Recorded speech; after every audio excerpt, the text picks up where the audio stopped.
I was riding the train to Varanasi, Banaras, Kashi. 3 names given to one of the oldest continuously living cities in India, some would say, in the world. There's something about the origins of ancient knowledge that is awe-striking to me.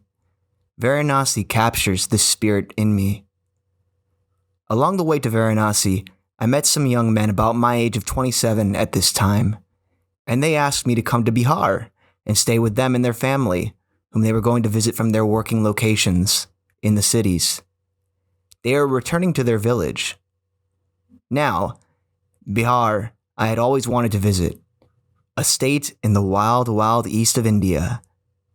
I had seen Varanasi before, so I decided to go with them to their village in Bihar. I arrived to a small village about an hour outside of Patna, close to the Ganges.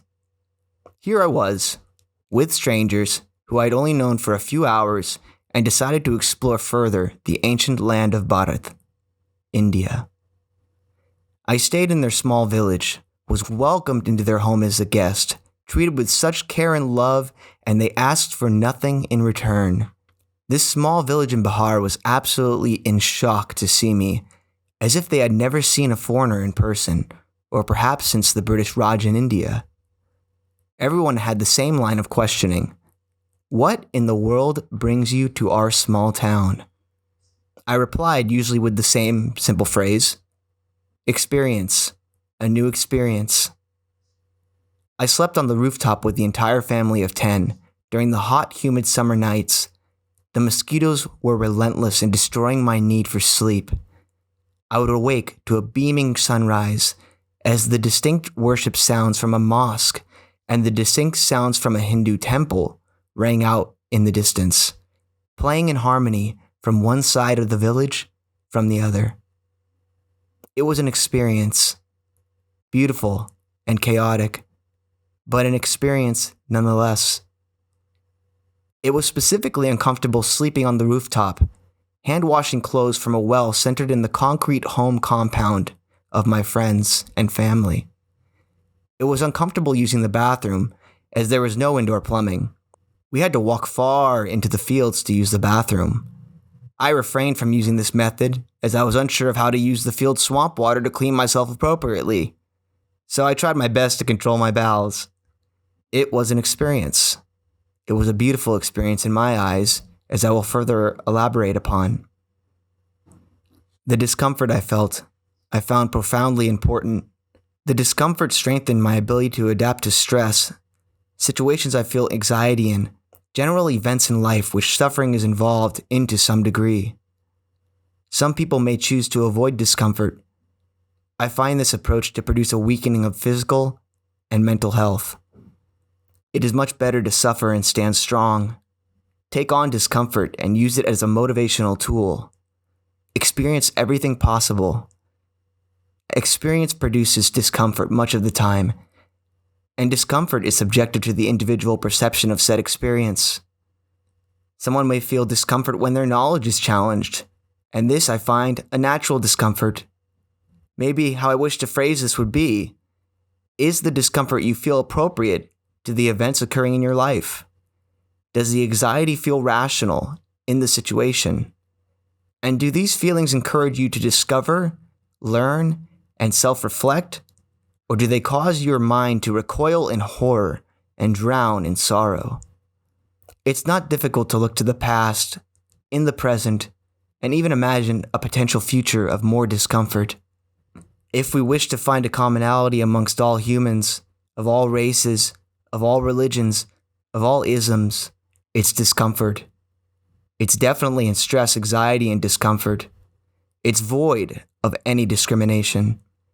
Discomfort seems to be the producer of this psychological balancing act. We desire equilibrium. We achieve this positively or negatively. So, I ask you to self-reflect. Do you choose to embrace discomfort as a positive experience or a negative experience? Experience being subjective to the consciousness, awareness of each individual within their own mind. I choose to see the beauty in discomfort, as there is no growth without discomfort. Change is not a desired goal in complete comfort, And I feel as a society, as individuals within society, we bear the cross. We bear the burden to control how we experience burden itself. I wish to summarize in a way we can all come to the understanding that complete comfort in any given situation of life is not optimal for development of the self, the individual, the family, the village, the community, the collective, human beings, a breath of life. It is a natural feeling based in many different philosophies and sciences, this discomfort. Many such ideologies stemming from times of the most suffering brought on by the worst of human being itself. If we never dare to explore experiences of discomfort within the bounds of such things we know we can tolerate, non-forced, without complete destruction of the individual, or even a large-scale society, we will never grow as a form of life. We will never grow into life. We will never adjust to the change life gives us naturally. We will never be ready for anything that we truly won't ever be able to comprehend.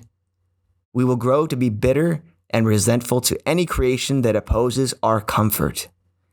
We come to existence. We question some things, ignore others. We wonder, we wander, we experience whatever life is to each of us, and we die.